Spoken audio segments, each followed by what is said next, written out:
Qu'est-ce que la vérité ? Cette question a priori simple suscite aujourd'hui une vive controverse. Jésus-Christ a clairement défini la vérité. Découvrez ce qu'elle est et comment y parvenir dans tous les aspects de la vie, maintenant sur la clé de David avec Gérald Fleury. Bonjour à tous. La concordance Strong constate environ 300 usages du mot vérité dans la Bible.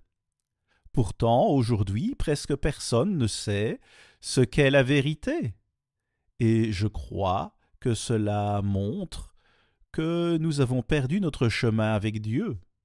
Nous ne connaissons pas la Bible comme nous le devrions. C'est particulièrement vrai aux États-Unis et au Royaume-Uni, les nations du droit d'aînesse, et dans la nation juive, qui est la nation du sceptre. Si vous ne comprenez pas cela, vous pouvez demander notre livre « Les Anglo-Saxons selon la prophétie » qui vous expliquera tout ça. Alors aujourd'hui, beaucoup de gens diront « Moi, j'ai ma vérité et vous, vous avez la vôtre », bien que ces deux vérités soient très différentes l'une de l'autre. Mais c'est impossible car quelqu'un a tort, voire tous les deux. C'est un sérieux problème, et c'est le même problème auquel le Christ fut confronté lorsqu'il était sur terre. Il souleva cette question juste avant d'être crucifié. Remarquez Jean 18, verset 37. Pilate lui dit « Tu es donc roi ?» Jésus répondit « Tu le dis, je suis roi, je suis né et je suis venu dans le monde pour rendre témoignage à la vérité. » Notez cela, il vint dans ce monde pour rendre témoignage à la vérité. Cela revêt donc une grande importance. Il continue en disant « Quiconque est de la vérité écoute ma voix. » C'est révélateur. Puis dans la première moitié du verset 38, Pilate lui dit « Qu'est-ce que la vérité ?» Il ne savait pas ce qu'était la vérité. Eh bien, qu'est-ce que c'est ? La Pâque était arrivée et Jésus-Christ était sur le point d'être sauvagement battu et crucifié et d'être défiguré plus que tout autre homme, comme le dit Ésaïe. Alors, pourquoi le Christ aborda-t-il le sujet de la vérité à ce moment-là ? Pourquoi souleva-t-il cette question ? Eh bien, cela est certainement en rapport avec la Pâque et avec les jours saints de Dieu. Au verset 37, le Christ discuta de la vérité juste avant la crucifixion. Le moment était très proche, mais Pilate ne savait pas ce qu'est la vérité, tout comme la plupart des gens. Et si nous ne connaissons pas la vérité, nous serons dans les ténèbres spirituellement. Nous devons comprendre cela. C'est un sujet fondamental. Au verset 37, le Christ dit aussi « Quiconque est de la vérité écoute ma voix ».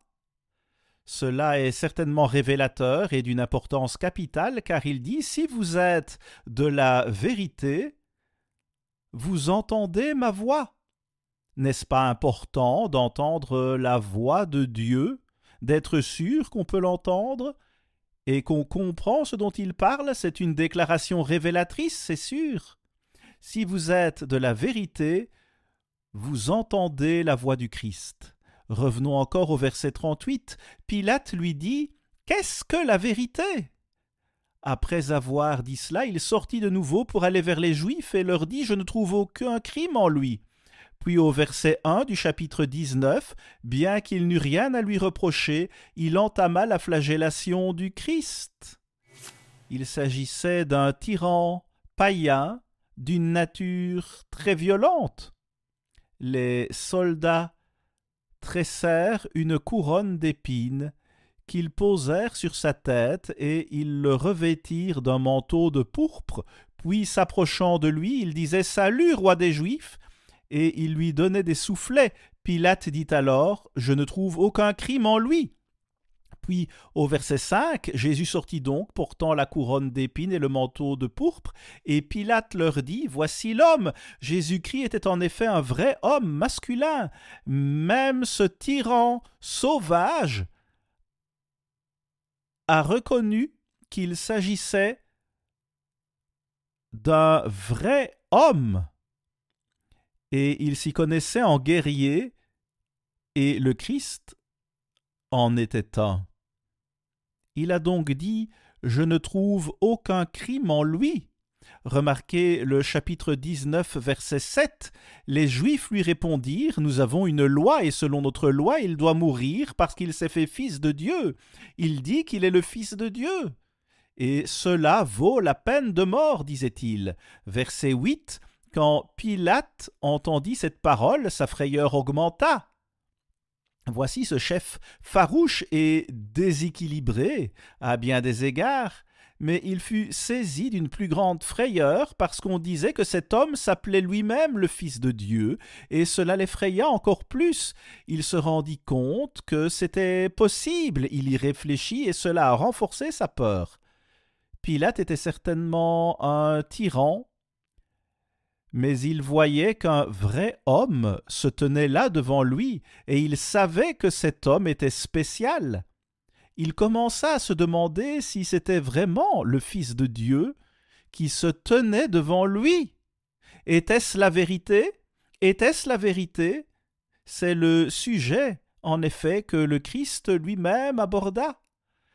Donc il s'agit d'un sujet assez important pour que le Christ fasse ainsi. Ce soldat romain violent et barbare était effrayé. Et lorsqu'on pense au Fils de Dieu, si l'on y croit vraiment, eh bien, nous devrions avoir un peu de crainte. C'est ainsi que nous devrions penser. Il s'agit là de la vérité ultime. Pilate était en train de se demander s'il s'agissait en effet du Fils de Dieu, ou bien quelque chose comme ça, et le Christ aborda le sujet de la vérité. C'était juste avant que le Christ ne soit crucifié. Et Pilate dit à environ 3 reprises « Je ne trouve point de crime en lui ». Mais il procéda toutefois à sa crucifixion parce que les Juifs l'exigeaient. Et bien sûr, nous avons tous tué le Christ par nos péchés. C'est ce qui l'a tué, et il devait mourir afin de payer pour nos péchés. C'est la vérité. Puis au verset 28, « Après cela, Jésus, qui savait que tout était déjà consommé, dit, afin que l'Écriture fût accomplie, « J'ai soif ». Que veut-on dire par « afin que l'Écriture fût accomplie » ? Cela se réfère à un verset, à un passage d'Écriture qui devait être accompli. Il devait mourir. Et il le savait, il devait être flagellé férocement avec des fouets qui avaient du plomb au bout et qui déchiraient la chair, chose à laquelle il dut se préparer. Au verset 30, cela parle de la mort du Christ. C'était fini, terminé. Le Christ accomplit le travail pour lequel il était venu ici-bas. La vérité est basée sur l'Écriture. C'est l'Écriture qui est la vérité, et vous pouvez recevoir de nombreuses bénédictions lorsque vous avez la vérité. La Bible en parle dans plusieurs passages. Dans le psaume 91, au verset 4, il est dit « Il te couvrira de ses plumes, et tu trouveras un refuge sous ses ailes. Sa fidélité est un bouclier et une cuirasse. » Vous avez un bouclier et une cuirasse. C'est le rôle que Dieu veut jouer pour vous dans ce monde dangereux. C'est une grande force et une grande protection. Le verset 3 du psaume 43 dit « Envoie ta lumière et ta vérité ». Ici, Dieu nous dit que si vous avez la vérité, vous serez éclairés. Vous ne serez pas dans les ténèbres. Je paraphrase pour vous Ésaïe 59, verset 8, où il est question de paix et de vérité. Si vous avez la vérité, vous avez aussi la paix, en effet. Puis, Zacharie 8, verset 19, le jeûne du 4e mois, le jeûne du 5e, le jeûne du 7e et le jeûne du 10e se changeront pour la maison de Juda en jour d'allégresse et de joie, en fête de réjouissance. Mais aimez la vérité et la paix. Si vous aimez la vérité et la paix, vous aurez de la joie, de l'allégresse et des fêtes joyeuses. C'est une promesse de Dieu, cela s'accomplira donc certainement, car Dieu ne peut mentir. Or, Satan ne peut pas dire la vérité, il n'y a pas de vérité en lui, c'est incroyable, et il est le Dieu de ce monde. C'est ce que dit la Bible dans 2 Corinthiens 4, verset 4. Voilà donc les bénédictions qui viennent avec la vérité, mais il y aura aussi des malédictions si nous perdons la vérité. Nous devons donc en être conscients également. Voici quelques versets concernant l'Église de Dieu en ce temps de la fin. Elle avait la vérité, mais maintenant elle est dans une condition déplorable. 2 Thessaloniciens 2, verset 10. Et avec toutes les séductions de l'iniquité pour ceux qui périssent, parce qu'ils n'ont pas reçu l'amour de la vérité pour être sauvés. Ces gens n'aimaient pas la vérité. Eh bien, nous devons aimer la vérité, sinon nous aurons de graves problèmes. Verset 12. Afin que tous ceux qui n'ont pas cru à la vérité, mais qui ont pris plaisir à l'injustice, soient condamnés. Ils ne voulaient tout simplement pas suivre Dieu, ils voulaient aller dans le monde et y faire tout ce qu'ils voulaient. Ensuite, vous pouvez lire Daniel 8, verset 12, où il est dit que le peuple même de Dieu jeta la vérité par terre. Ils n'en voulaient plus, ils l'ont jetée par terre. Pas étonnant donc qu'ils aient péri.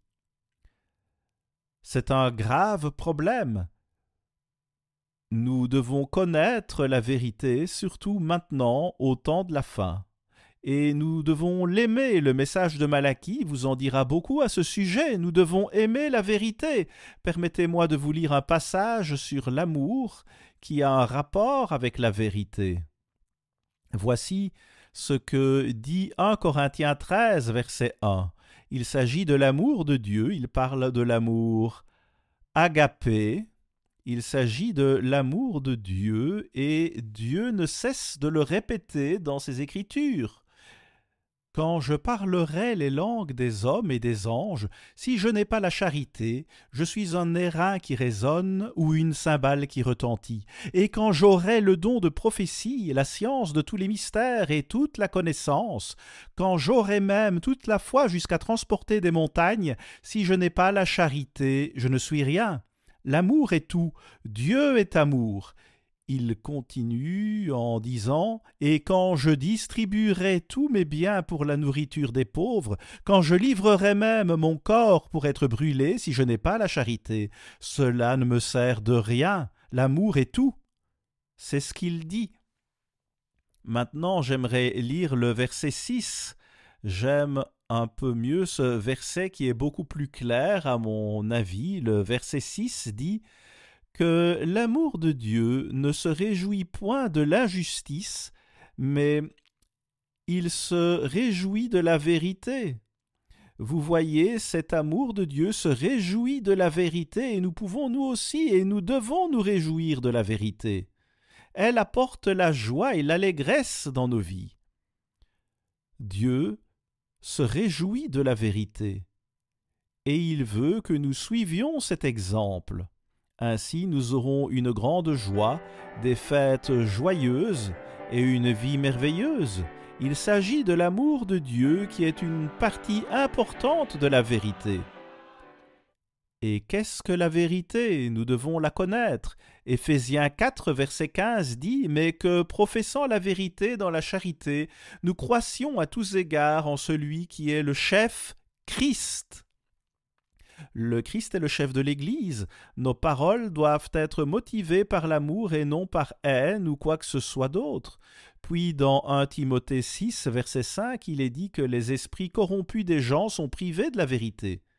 Ils en sont privés de bien des façons, parce qu'ils cherchent à gagner de l'argent, mais pas la piété. C'est ça le problème. Ce monde a besoin de la vérité, mais dans ce cas, ils ont surtout envie d'argent.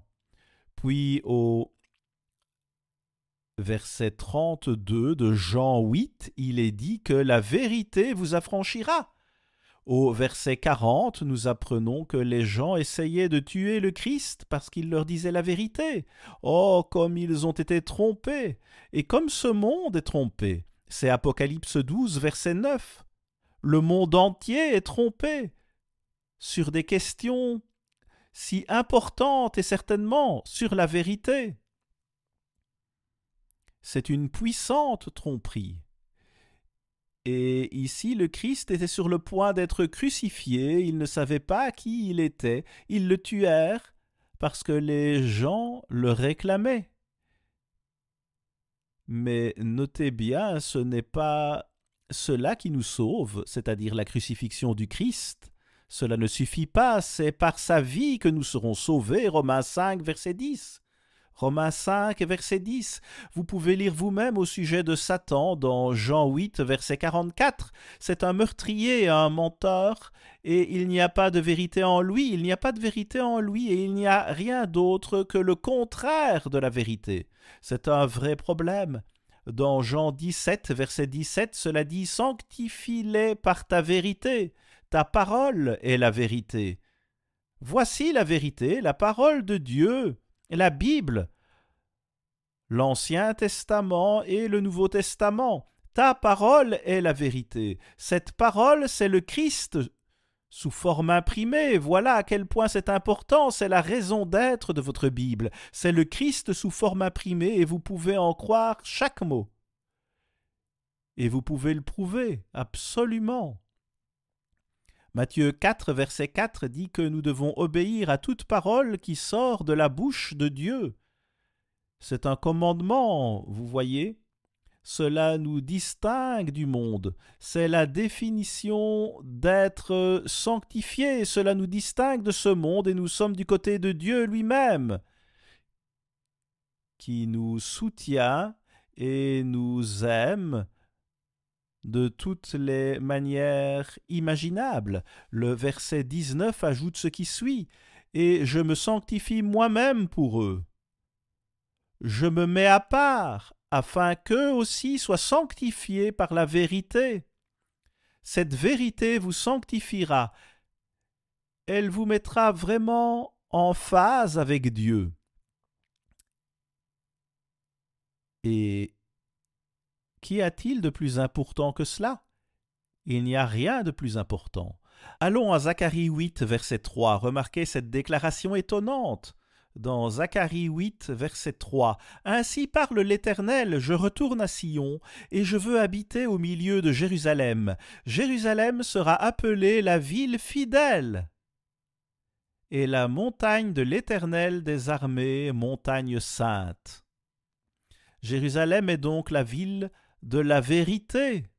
N'avons-nous pas besoin de ville de vérité aujourd'hui? Jérusalem deviendra la capitale du monde et même de l'univers. Et Dieu dit ici qu'elle sera une ville de vérité. Et elle enseignera au monde entier comment avoir des villes de vérité. Quelle merveilleuse vérité! C'est la vérité. La parole de Dieu est là pour nous tous. Sa parole est la vérité. Remarquez quels en seront les résultats, verset 4. Ainsi parle l'Éternel des armées. Des vieillards et des femmes âgées s'assiéront encore dans les rues de Jérusalem. Ils sont en sécurité et personne ne leur nuit. Chacun le bâton à la main à cause du grand nombre de leurs jours. Ils atteindront un âge avancé. Verset 5, les rues de la ville seront remplies de jeunes garçons et de jeunes filles jouant dans les rues. Imaginez, c'est la ville de la vérité, et personne ne commet des violences. Ils s'aiment les uns les autres, ils aiment leurs enfants, et ils aiment les personnes âgées et prennent bien soin d'elles, s'assurant qu'elles passent une vie merveilleuse jusqu'à la fin, sur le plan physique en tout cas. Remarquez le verset 7. Ainsi parle l'Éternel des armées, voici, je délivre mon peuple du pays de l'Orient et du pays du soleil couchant, c'est-à-dire du monde entier, je les ramènerai, et ils habiteront au milieu de Jérusalem. Ils seront mon peuple, et je serai leur Dieu, avec vérité et droiture. Pensez-y, il y aura des gens du monde entier qui viendront en plein cœur de Jérusalem et verront comment avoir une ville de vérité et tout un continent de vérité. Tout le monde aura la vérité, partout dans le monde. C'est un bel avenir. Comment ne pas s'en réjouir quand on le compare à nos villes d'aujourd'hui et au monde d'aujourd'hui? Nous avons désespérément besoin de cela et Dieu va nous le donner. Et vous pouvez prouver que c'est vrai partout dans la Bible. Vous êtes en mesure de prouver cela et nous pouvons vous montrer cela chaque fois que vous voulez le vérifier. Nous pouvons certainement le faire et vous pouvez le prouver. Vous n'aurez pas à suivre un homme, jamais. Vous ne devez pas le faire. Eh bien, dans le reste du passage, il est question de la vérité et de la paix. J'aimerais vous relire la dernière moitié de Zacharie 8, verset 19. Le jeûne du 4e mois, le jeûne du 5e, le jeûne du 7e et le jeûne du 10e se changeront pour la maison de Juda en jour d'allégresse et de joie, en fête de réjouissance. Mais aimez la vérité et la paix. Aimez la vérité et la paix, et beaucoup de peuples et de nombreuses nations viendront chercher l'Éternel des armées à Jérusalem et implorer l'Éternel. N'est-ce pas la vision la plus merveilleuse qui soit?